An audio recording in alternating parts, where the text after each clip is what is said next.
They say your home is your sanctuary. Mine used to be. Until the day I walked in, suitcase still in hand, and found a child's toy truck wedged under my living room couch. The hallway was littered with snack wrappers, and one of my dining chairs had crayon marks on the legs. The smell hit me next, baby powder mixed with microwave chicken nuggets. I stood frozen, the key still in the door behind me, like someone trying to process the wreckage after a storm. "Uncle Josh." I turned. My 4-year-old nephew barreled toward me, arms outstretched. I instinctively caught him, still in shock.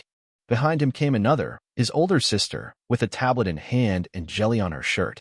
And then I heard her voice. "Josh, you're back early." My sister stood in the kitchen wearing my hoodie like it was hers. The blender was on, a diaper bag sat on the counter, and my favorite coffee mug held 3 unwashed spoons. "What is this?" I asked, my voice barely above a whisper.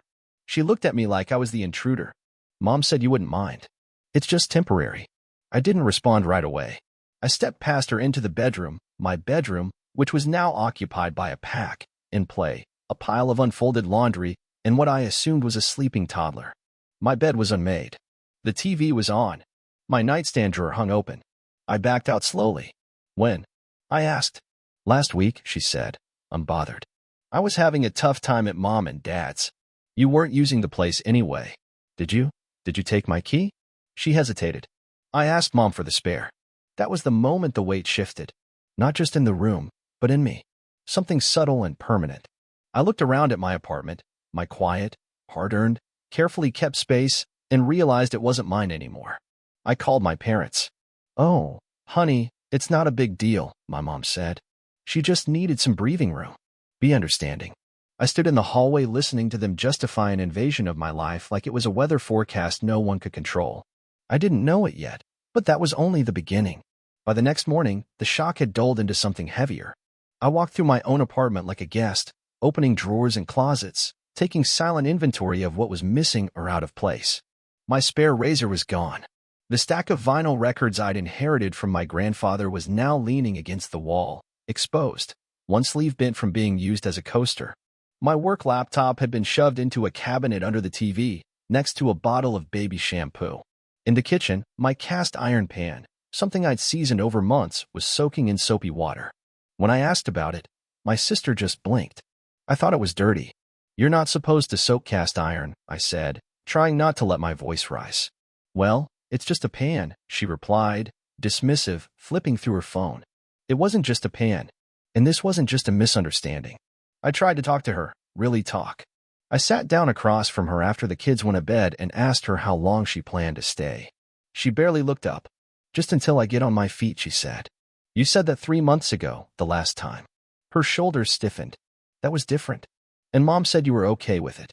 There it was again. That magic phrase, Mom said. As if that was a substitute for basic respect.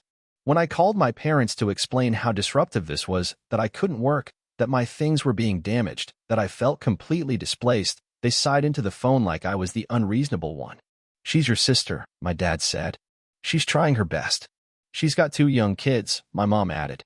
"You don't have any. You've got space. Don't be selfish." Selfish. That word stuck like a thorn in my ribs. I didn't yell. I didn't slam any doors. I just nodded and hung up, then sat on the edge of my bed. Well, the couch I was now sleeping on, trying to remember the last time anyone had asked how I was doing. I used to love coming home. The quiet, the neatness, the stillness that let me recharge after work.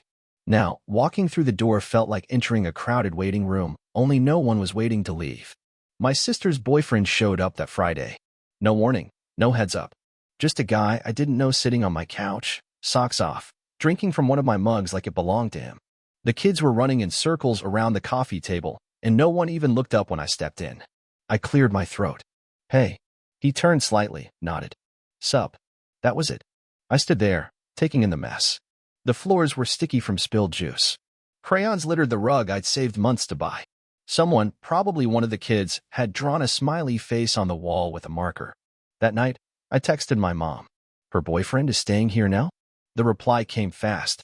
"Don't exaggerate. He's helping out. Kids need stability." That word again. Stability. As if what I'd built for myself was supposed to become a safety net for someone else's chaos. Aunt Marcy called the next day, her voice full of fake concern. Honey, we heard you're not handling the situation well. She's your sister. Family means compromise. I don't remember everything I said to her, but I do remember hanging up and staring at the ceiling, realizing something hard and cold. They'd never see me as someone with boundaries, only someone with responsibilities. I started sleeping at the office. My coworkers noticed. They joked about the bags under my eyes, the fact that I lived on vending machine coffee, but I couldn't explain that I felt safer there than in my own home. That weekend, I came back to grab some clean clothes and found the boyfriend, shirtless, wearing my slippers and playing video games on my TV.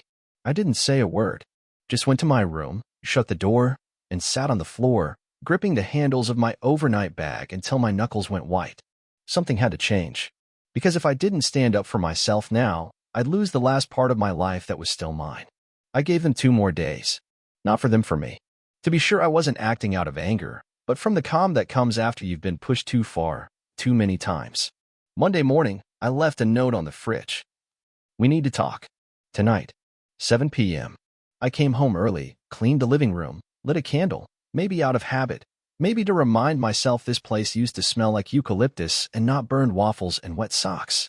When the clock struck 7, my sister was still scrolling on her phone, the kids watching cartoons.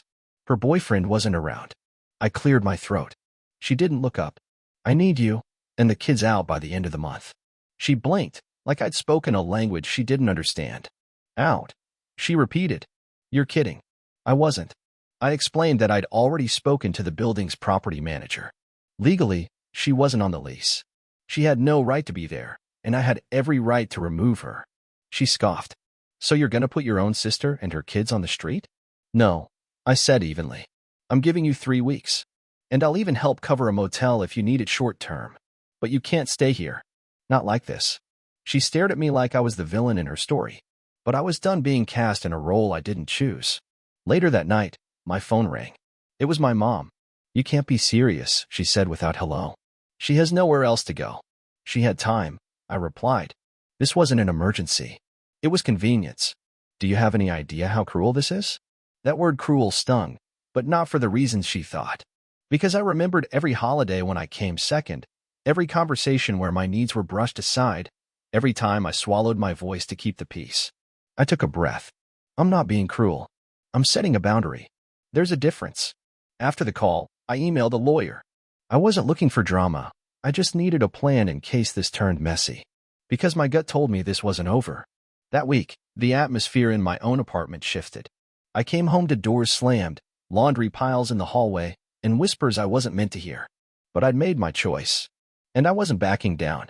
I left my own apartment on a Thursday. It felt backwards, like being exiled from my own life, but the tension had hit a point where even the air felt hostile. My sister barely spoke to me unless it was to argue. Her boyfriend had started showing up more often, letting himself in with that same entitled swagger he wore like a badge. The kids, bless them, were caught in the crossfire, confused, quiet, and too young to understand the storm brewing around them. So I packed a bag, booked a long-stay suite near the office, and stepped away from the battlefield. From a legal standpoint, things were finally moving. My lawyer had drafted an official notice of eviction, and I had it hand-delivered to the apartment while I was gone. There was no hiding behind family anymore. This was a civil matter now. Just business. When I returned to the apartment briefly to grab some files from my desk, the locks hadn't been changed, but the vibe had. My books were scattered. My gaming headset was cracked. There were greasy fingerprints on my laptop screen, and the kitchen smelled like something had burned and been left to die in the sink. In the middle of the mess, I found an empty envelope, one I recognized. It had held emergency cash, hidden in a drawer beneath my passport. The cash was gone. My passport was there, but bent at the corner like someone had rifled through it carelessly. My jaw clenched. I took photos. Quietly. No yelling. No confrontation. Not yet. I called my lawyer again. Then I called the property manager, who confirmed that the complaints from neighbors had started stacking up. Noise, strange visitors at odd hours, a child screaming late into the night. She says she's the leaseholder's sister, the manager said. That it's temporary. Not anymore, I told him. Please proceed as discussed. Later that night, I received a message from one of my cousins, someone I hadn't heard from in years. Just saw your sister post that you abandoned her and the kids. What's going on? Is everything okay? And there it was. She'd spun the story, painted herself as the single mom betrayed by her heartless brother. No mention of broken trust, stolen money, or the boyfriend who treated my living room like his man cave. I didn't reply. I didn't need to defend myself. The truth was already in motion. The hearing date came faster than I expected. Maybe because I had spent so many nights not sleeping, just staring at the ceiling of that quiet rental apartment and wondering how things had come to this. When the day finally arrived, my sister showed up in a wrinkled blazer, hair perfectly styled, kids in tow. She looked composed. She always had a way of looking put together, even when chaos swirled behind her. She played her role well, single mom, temporarily displaced, brother too rigid to understand. She cried on cue, claimed she had no other options, that I had promised to help, that she thought the apartment was family property, not mine alone. My lawyer handed over documents, the lease, the photos, the statements from the neighbors, the eviction notice, bank records showing the missing cash, even screenshots of social media posts, some of which contradicted her version of the story. I didn't say much. I didn't need to. The judge wasn't cruel, but firm. She was given 30 days to vacate. No appeal. No negotiation. That night, the silence in my phone was deafening. No call from my parents, no barrage of texts. Just stillness. Until the message from my mother finally came. We didn't raise you to throw family into the street. You should be ashamed. There it was. Not once had she asked what my side of the story was. Not once had she acknowledged the things her daughter had done. Instead, I was now the villain for protecting the life I had worked for. But the real fracture happened the next morning. A call from a cousin. She was quiet at first, then said she lost temporary custody. CPS was already watching her. I guess this was the final push. I sat there for a long time, holding the phone, trying to process it. I hadn't wanted that. I never wished harm on the kids. I just wanted my space back. My life. My peace. But the damage was done, and the system had taken note of what I'd been too afraid to say out loud. My sister wasn't just messy. She was reckless. Our family, predictably, exploded. Aunts and uncles took sides. Some reached out with quiet support. Others flooded my inbox with guilt-tripping messages. My father said nothing at all. But I knew what I had done wasn't cruelty. It was survival. And finally, I stopped apologizing for that. I moved back into the apartment a few weeks later. It didn't feel like home at first. The walls still carried the echoes of yelling, the floorboards creaked in all the wrong places, and the air seemed heavy with memories I didn't ask for. But I had something I hadn't had in months: quiet. I repainted the walls, tossed the old couch, replaced the broken cabinet door in the kitchen. I donated the toys my niece and nephew had left behind, except for one small plastic dinosaur, which I kept tucked in the drawer of my desk. Not out of sentiment, but as a reminder, boundaries matter, even with the people you love. My parents haven't visited since. Occasionally, I get a text from my mom. Neutral things, like updates on a distant cousin's wedding or photos of her garden. Not once has she asked how I'm doing. Not once has she said, "I'm sorry." But I've stopped waiting for that. Forgiveness doesn't always need an apology. Sometimes it just needs space. My sister moved in with an old friend across town. From what I hear, she's attending parenting classes. She's trying. I want to believe that. For the kids' sake, more than hers. I don't hate her, but I don't trust her. And that's okay. You can love someone from a safe distance. Last weekend, I had a few friends over. Nothing big, just some takeout, music, laughter. And for the first time in a long while, I didn't feel like I was walking on eggshells in my own space. I've started running again. Joined a trivia night group. I even adopted a dog from the shelter, a clumsy, one-eyed rescue named Marvin who follows me around like I'm his whole world. Some nights, I still think about everything that happened. The betrayal, the pressure, the loneliness. But I also remember the quiet strength it took to choose myself. To say no when everyone demanded a yes. To stop setting myself on fire just to keep others warm. One morning not long ago, I stood by the window with a cup of coffee in hand, Marvin asleep at my feet, and I felt it. Relief. Not happiness, not yet, but something steadier, cleaner. I had finally come home. To myself.